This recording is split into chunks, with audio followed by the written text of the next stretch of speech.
Face front. Turn to the right. Turn the other way. Profile shows your profile.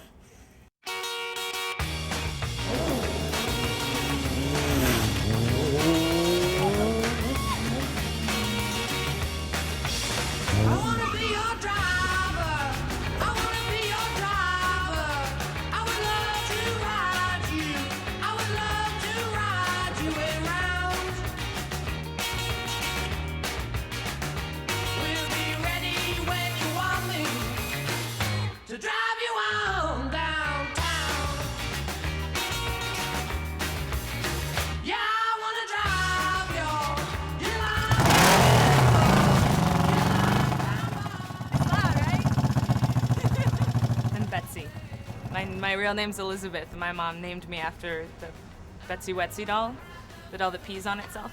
I'm Garrison. My nickname is Shogun. Zoya. You know, it's not so much a nickname as it is a cyber name, you know. No one's ever given me a nickname, oddly enough.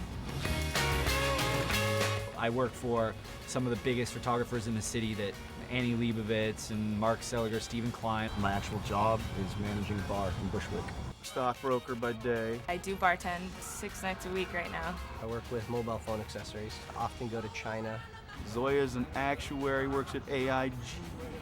He doesn't want you to know that. I basically have to bastardize motorcycles all day. I have to put air horns and chrome wheels, and you know, a once beautiful machine turns into this piece of jewelry that's just disgusting.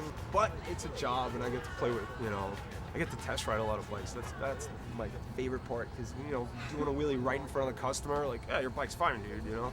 I think the most interesting thing about Death Killers is that, you know, we're a bunch of guys that we're doing whatever we want to do. And that's what everybody looks for in life, you know? Got a coffee monkey on my back. Love a drink, they call me black, black, black. Got a... I mean, I'm wearing a suit and tie every single day. Very few people know that most of my free time is spent on a bike. There's a lot of honor in something like a motorcycle club. I don't want to have kids. I don't want to, you know, I don't want to live the American dream. I want to live my dream. And Death Killers really is right along the same lines as what I'm looking for. I was going down to Lansing and I passed by, I was passing a truck and I couldn't see the police in front of the truck. As soon as I blasted past them, they just like lit it up like whoop, whoop, whoop, whoop, whoop, whoop. So I slid the corner and I went down, and it was dead stop traffic, but there was enough space just for me to fit through. And I could hear them behind me just going wah, wah, wah, wah, but they couldn't get anywhere because they were stuck in traffic. And all of my peripheral, I just saw a police officer coming off of the sidewalk, and I was like, oh shit, I'm screwed. Like this is it. So he gets out to the center of the street, and he looks at me, he points at me, and then he goes like this, like, come on through. So I just like, oh yeah, like lit it up. And it turns out that he was just like, he heard the police freaking out, and he was like, oh, they want to get through the light. So the only way for them to get through is me let the traffic go. But he had no idea that it was that they were chasing me. True story, like the cop pulled me over, I stopped, being like, hey, what's, you know, he said, why'd you stop? I said, what do you mean why I stopped? You hit your lights. He goes, oh, well, thank you for stopping. Writing me up, equipment tickets, my visor was up, oh, my blinker's out, you know, like whatever he could find. Since then, I have not stopped once. It's either run or they take my bike. Everyone says, you know, that's the best way to do it, don't ever stop, and yeah, every time I've run, it's been successful. Registered representative with the NASD. Getting arrested for running from the cops is not a good look for me right now.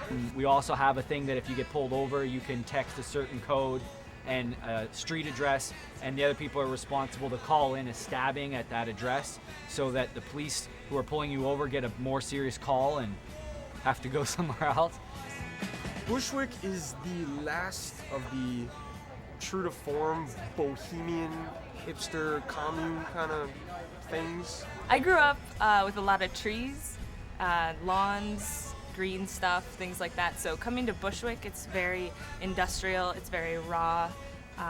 It's very what I think of when I think of New York. You can hide bikes here, you know, there's still places where you can kind of feel comfortable and not feel overrun by people with too much money and not enough to do. Just got a bike, it's parked across the street, had my eye on it. This black bike pulls up, all black. The guy's riding, you could definitely tell it's a girl with a nice ass on the back. She jumps off like a ninja, gets on my bike, does something, and then gets back on and takes off. And I was like, what the fuck? I go over to my bike, I look, and there's an invitation to a race stuffed in between the tank and the seat. And that's how I got to meet Greg and see how he rode. He kind of taught me the art of modification and flat black. Flat black Krylon. Greg, below his tough exterior, loves kittens. Oh, and he has a tattoo on his ass of a heart, and it says "Steady Porkin" on it. I think any type of group of people that get together would make interesting television today, because I think it shows a kind of like a collective spirit of people who, I mean, it's an antagonism against this sort of dominantly individual sort of thing that's happening where, you know, I don't think people get together on things anymore. If you want drama, there's plenty of drama. I got punched once at Denny's. I got put in prison on Halloween night. I was wearing a wig and all this stuff. They took all my pictures with my wig on, and I just let it go. There's gonna be blood and guts and, you know, sucks. Strippers, cheap beer. Plus, you know, just be a hell of a lot of fun. I think we're appealing on a scumbag level. Someone's gonna get arrested. Someone's gonna get hurt.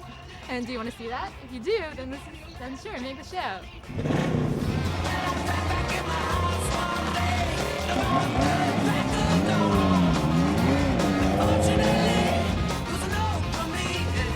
If this were a TV show, I probably wouldn't even watch it.